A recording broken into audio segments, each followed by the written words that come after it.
வணக்கம். Olive arts and கிராஃப்டில் இன்றைக்கி நம்ம பார்க்க போகிறது ஆர்ட்ஸ் அண்ட் கிராஃப்ட். ஏற்கனவே நம்ம ஆர்ட்ஸ் பண்ணியிருக்கோம். சேம் பெயிண்டிங் நம்ம ஷார்ட்ஸில் இருக்குது, டிஸ்கிரிப்ஷனில் போடுறேன், பார்த்துக்குங்க, ரெஃபர் பண்ணிக்கோங்க. இப்போ அதே ஃப்ளவரை நான் இன்னொரு கார்டில் போட்டு இந்த மாதிரி கட் பண்ணி எடுத்து வச்சுருக்கேன். ஆர்ட் ஒர்க் நம்ம பண்ணுற ஆர்ட் ஒர்க்கையே நம்ம 3D எஃபெக்டில் பண்ண முடியும். அதுக்காக தான் நான் இது ஒரு சாம்பிளாக உங்களுக்கு பண்ணி காட்டுறேன்.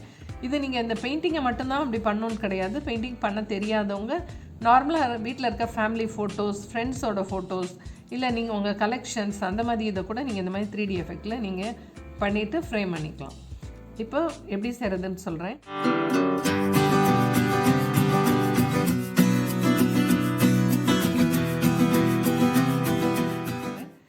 ஏற்கனவே நம்ம ஷார்ட்ஸில் போட்டால் சேம் கார்டு தான் நான் இங்கே வச்சுருக்கேன். அதே பெயிண்டிங்கை திருப்பி ஒரு கார்டில் பெயிண்ட் பண்ணிவிட்டு கரெக்டாக ஆப்டாக அப்படி வெட்ட வேண்டாம், ஒரு அவுட்டர் மாதிரி நான் கட் பண்ணி இந்த மாதிரி எடுத்து வச்சுருக்கேன். இதுக்கு லீவ்ஸ் இப்போ இங்கே போட்டிருக்கோம் இல்லையா, அந்த க்ரீனில் இந்த ஸ்ட்ரோக்ஸை தான் பார்த்திங்கன்னா இதோட ரிவர்ஸாக இருக்கும். இதே ஸ்ட்ரோக்ஸை இப்படி போட்டு போட்டு நான் கட் பண்ணி வச்சுருக்கேன். இந்த மாதிரி கட் பண்ணி எடுத்துக்கோங்க. எடுத்துட்டு இப்போது இதிலே இந்த பேக்ரவுண்ட்லேயே கொஞ்சம் லீவ்ஸ் வேணும்னா நம்ம போட்டுக்கலாம். ஒரு 2-3 லீஃப் மட்டும் உங்களுக்கு போட்டு காட்டுறேன். பெயிண்ட் நார்மல் க்ரீன் எடுத்துக்கிறேன். இதுக்கு நம்ம ஃபுல்லாகவே நியான் கலர்ஸ் தான் எடுத்தோம். இப்போ ஒரு ஸ்ட்ரோக் போடும்போதே நல்லா இப்படி ப்ரெஸ் பண்ணி, இதுக்கு நான் சொன்ன சேம் டெக்னிக் தான்.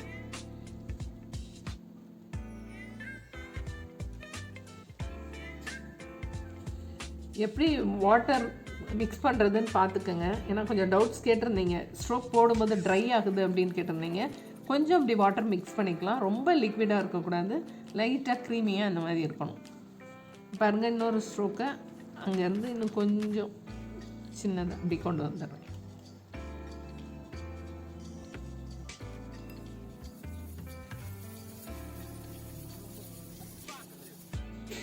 இது உங்களுக்கு எவ்வளோ ஸ்ட்ரோக்ஸ் தேவையோ அதுக்கேற்ற மாதிரி நீங்கள் கொண்டு ஒரே பாயிண்டில் கொண்டு இப்படி ஸ்டாப் பண்ணிக்கலாம். இப்போ இதில் கொஞ்சம் அந்த ஃப்ளோரசன்ட் எஃபெக்ட்டுக்காக லைட்டாக அந்த ஃப்ளோரசன்ட் க்ரீன் எடுத்திருக்கேன். எல்லோயிஷாக இருக்கும் லைட்டாக, அது மேலேயே நீங்கள் கொடுக்கலாம்.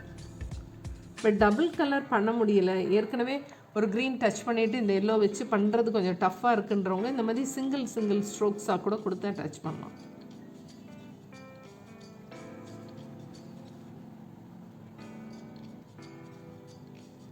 இது ஜஸ்ட் உங்களுக்கு ஒரு ரெஃபரன்ஸ்க்காக தான் நான் இந்த ஸ்ட்ரோக் போடுறேன்.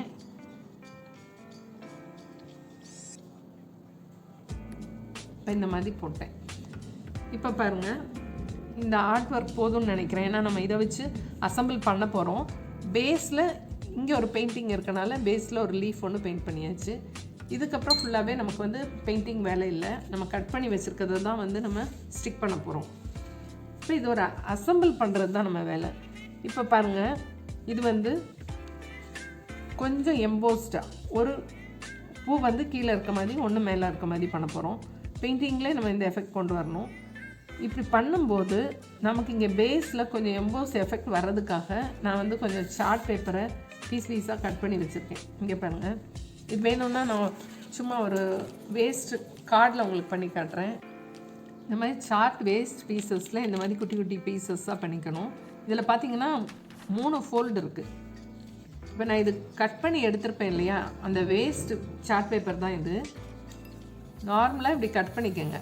இப்படி கட் பண்ணி எடுத்துட்டு ஒரு 1.5 இன்ச் இந்த மாதிரி இப்படி கட் பண்ணி எடுத்துக்கலாம். லைட்டாக நான் க்ளூ பண்ணுறேன்.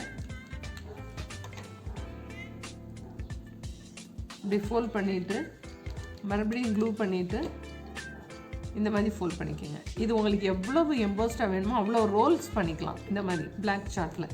ஏன்னா நம்ம இந்த எம்போஸ்டாக வரும்போது பிளாக் பேஸ் இருக்கனால பிளாக்லேயே பண்ணிட்டீங்கன்னு வைங்களேன், அப்போ நம்ம ஃப்ரேம் பண்ணும்போது அவ்வளோவா தெரியாது. இப்போ பேக்கில் நம்ம எங்கெங்கே இந்த பீசஸ் வேணுமோ நம்ம ஃபிக்ஸ் பண்ணிக்கலாம். இப்போ பாருங்கள், இங்கே ஒன்று ஃபிக்ஸ் பண்ணுறேன், இங்கே டாப்பில் ஒன்று ஃபிக்ஸ் பண்ணுறேன், இங்கே சைடில் ஒன்று ஃபிக்ஸ் பண்ணுறேன். இப்போது இந்த சைட் இந்த ஸ்டெம் பார்த்தீங்கன்னா இவ்வளோ எம்போஸ்டாக வேண்டாம், இதோட மெர்ஜ் ஆகி வேணும் அப்படின்னா அதில் வந்து நம்ம க்ளூ போட்டுக்கலாம். ஜஸ்ட்டு க்ளூ போட்டாலே அதுவே எம்போஸ்டாக இருக்கும். இப்போது க்ளூவையே நீங்கள் நல்லா அப்ளை பண்ணி பஃபியாக பண்ணிவிட்டு அது மேலே வச்சாலும் எம்போஸ்டாக தான் இருக்கும்.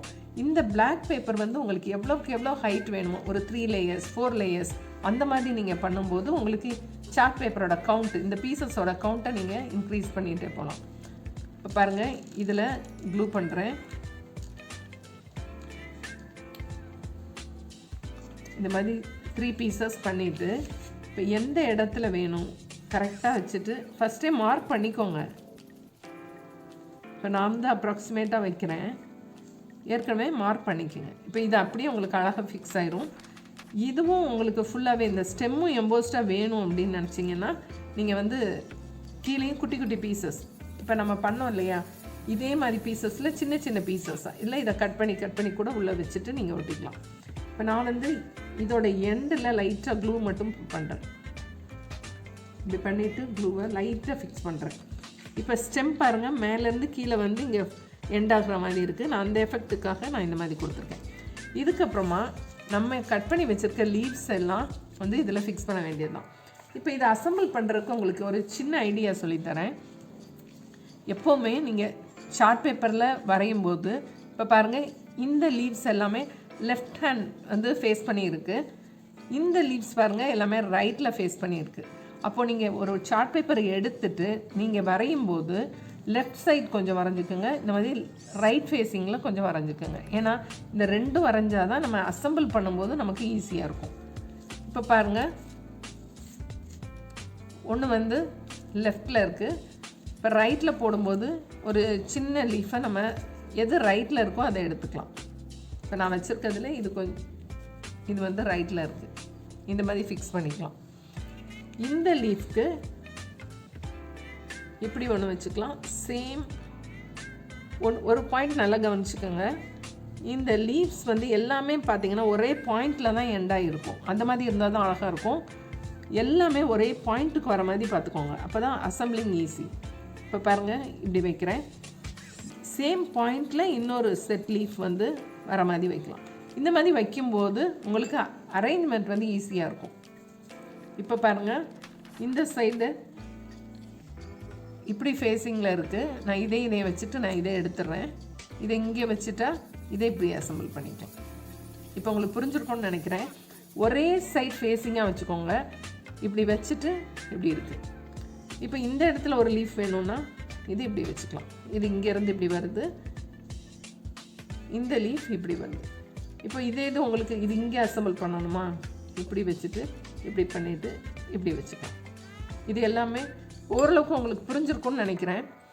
சேம் பாயிண்டில் இருந்து தான் உங்களுக்கு லீவ்ஸ் வந்து ஸ்ப்ரெட் ஆகணும். இப்போ இந்த அரேஞ்ச்மெண்ட் வச்சுட்டு ஒவ்வொன்றா எடுத்து நம்ம இந்த பிளாக் பீசஸ் வச்சு நம்ம ஸ்டிக் பண்ண போகிறோம். இப்போ இந்த லீஃபை நம்ம ஒட்ட போகிறோம். இப்போ உங்களுக்கு இடம் வந்து தெரிஞ்சிருச்சு.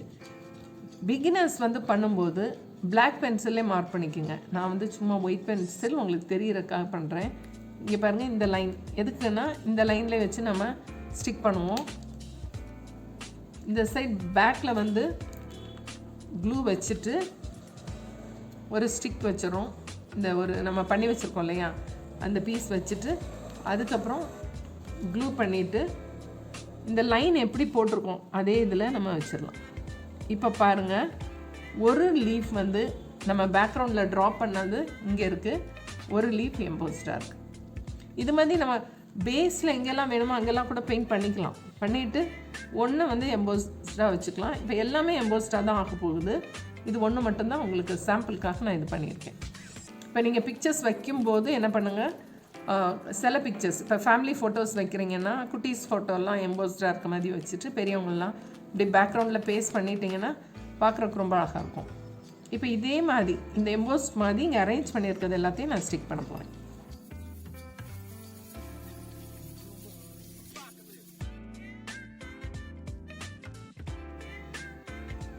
இப்போ எல்லாமே நம்ம வந்து ஒட்டி முடிச்சிட்டோம். முடித்த பிறகு ஒரு சின்ன டிப்ஸ் சொல்கிறேன். இந்த எண்டு இருக்குல்ல, எங்கே எம்போஸ்டாக வச்சுட்டோம், இந்த டிப்பில் மட்டும் லைட்டாக க்ளூ பண்ணிக்கோங்க. பண்ணிவிட்டு அதை ப்ரெஸ் பண்ணி விட்டுருங்க கீழே. அது ரொம்ப அழகாக இருக்கும். இங்கே பாருங்கள், இது இப்படி தனியாக நிற்காமல் எண்டு மட்டும் லைட்டாக க்ரூப் பண்ணும். கொஞ்ச நேரம் இப்படி பிடிச்சிருந்தீங்கன்னா அது உங்களுக்கு ஃபிக்ஸ் ஆகிடும்.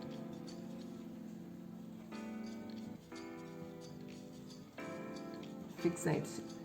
அதே மாதிரி இந்த எண்ட்லேயும், அதாவது லீஃப் வந்து உங்களுக்கு எம்போஸ்டாக இருக்குது, அந்த எண்டு மட்டும் உங்களுக்கு லைட்டாக இந்த மாதிரி சார்ட்டோட உங்களுக்கு ஃபிக்ஸ் ஆகிடும். இவ்வளோதான். இப்போ பாருங்கள், உங்களுக்கு ஒரு கம்ப்ளீட்டாக ஒரு 3D ஒர்க் வந்து உங்களுக்கு வால் ஹேங்கிங்க்கு ரெடி ஆயிடுச்சு. இப்போ இது அப்படியே நீங்கள் ஃப்ரேம் பண்ணிடலாம். இப்போ ஃப்ரேம் பண்ணும்போது ஷாப்பில் கொடுக்கும்போது கொஞ்சம் எம்போஸ்டாக இந்த ஃப்ரேம் வந்து மேலே கொஞ்சம் தூக்கி இருக்க மாதிரி ஒரு 3D பாக்ஸில் வச்சு நீங்கள் பண்ணிட்டீங்கன்னா ரொம்ப அழகாக இருக்கும். இன்டீரியர் டெக்கரேஷன்ஸ்க்கு ஒரு சின்ன ஸ்மால் எல்லோ லேம்ப் வந்து லைட்டாக ஃபோக்கஸ் பண்ணிங்கன்னா இந்த 3D எஃபெக்ட் வந்து ரொம்ப அழகாக இருக்கும். ட்ரை பண்ணி பாருங்கள்.